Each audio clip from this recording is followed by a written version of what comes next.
నమస్తే ఆంధ్రప్రదేశ్ న్యూస్ ఛానల్కు స్వాగతం. కొత్త వార్తలను సరికొత్తగా మీకు అందిస్తుంది నమస్తే ఆంధ్రప్రదేశ్.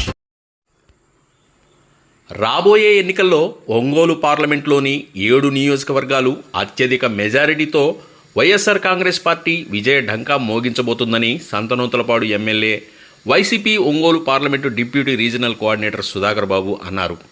ప్రకాశం జిల్లా పొదిలిలో జరిగిన విలేకరుల సమావేశంలో ఈరోజు ఆయన మాట్లాడారు. 14 సంవత్సరాలు పరిపాలించిన చంద్రబాబు నాయుడు ఈరోజు కూడా ఒక కొత్త పథకాన్ని ప్రవేశపెట్టలేకపోయాడని, వైఎస్ఆర్ పార్టీ ప్రకటించిన పథకాలనే ఆయన వల్లవేస్తున్నారని అన్నారు. 2014లో ఇచ్చిన హామీలు ఏమయ్యాయని ప్రశ్నించారు.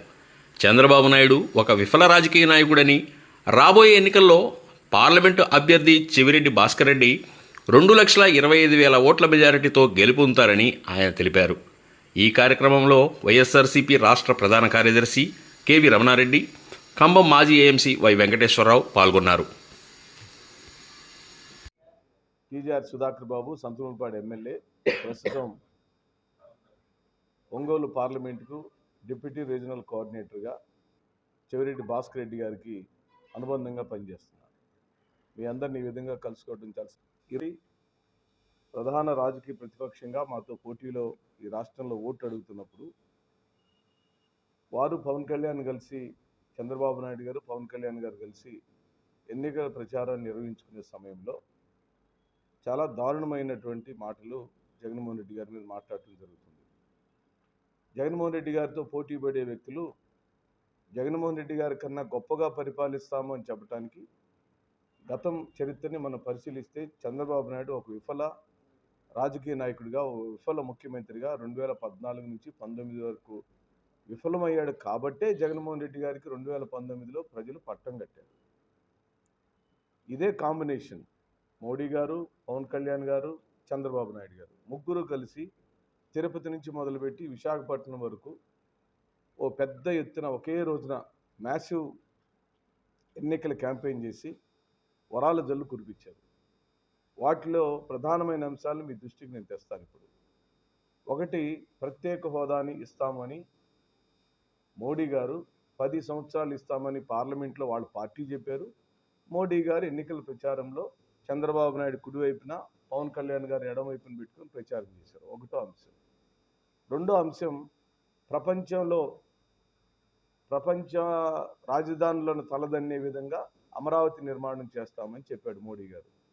చంద్రబాబు నాయుడు కుడివైపు, పవన్ కళ్యాణ్ ఎడమవైపు. పోలవరం నిర్మాణానికి మాఫీ జరగలేదు. ఇంటికో ఉద్యోగం ఇస్తాను, ఇవ్వలేకపోతే 2,000 రూపాయలు గుర్తిస్తానని చెప్పాడు చంద్రబాబు నాయుడు. సాక్ష్యం మోడీ గారు, ఎడమవైపున పవన్ కళ్యాణ్ గారు.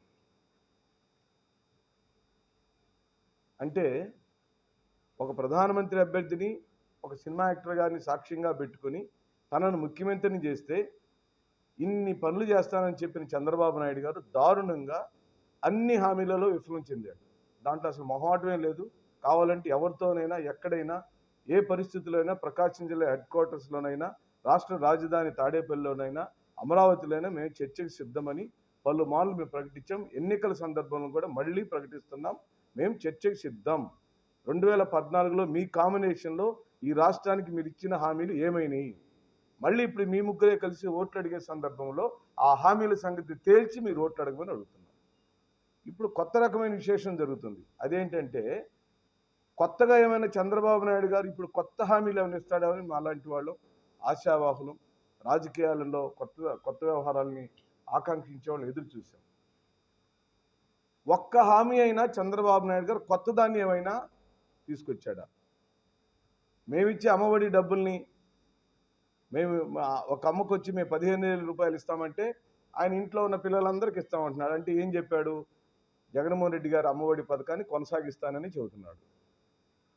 లేదా మేము ఇచ్చే చేయూత డబ్బులు, లేదా ఆసరా డబ్బులు సంబంధించిన దాని కొనసాగింపుగా రూపాయి పెంచి చెబుతున్నాడు కానీ, పెన్షన్లు పెంచి చెబుతున్నాడు కానీ, కొత్తగా నేనేమైనా చేయగలుగుతానని మాలాంటి అమ్మఒడి లాంటి పథకం కానీ, వైఎస్ఆర్ చేయూత ఆసరా లాంటి డబ్బులు కానీ, రైతు భరోసా డబ్బులు కానీ ఎక్కడైనా చెబుతున్నాడు అంటే లేదు.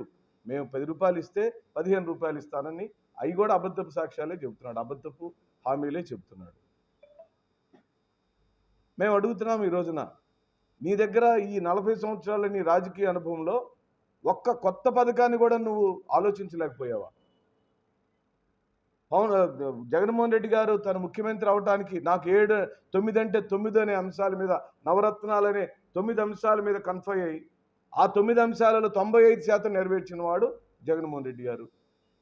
ఆ 9 అంశాలు సక్సెస్ అయినాయి కాబట్టే వాటికి కొనసాగింపుగా నేను పెంచుతానని చెబుతున్నావు. కానీ పోనీ నీ హయాంలో నువ్వు తెచ్చిన జన్మభూమి కమిటీని ఈరోజు ఎందుకు తేలేకపోతున్నారు?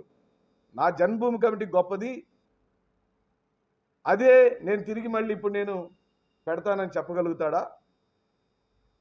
మా వాలంటరీ వ్యవస్థని నిన్నటిదాకా విమర్శించి ఈ రోజున వాలంటీర్లకు 10,000 రూపాయలు ఇస్తానని చెప్పావు. అంటే నువ్వేం ఒప్పుకుంటున్నావు?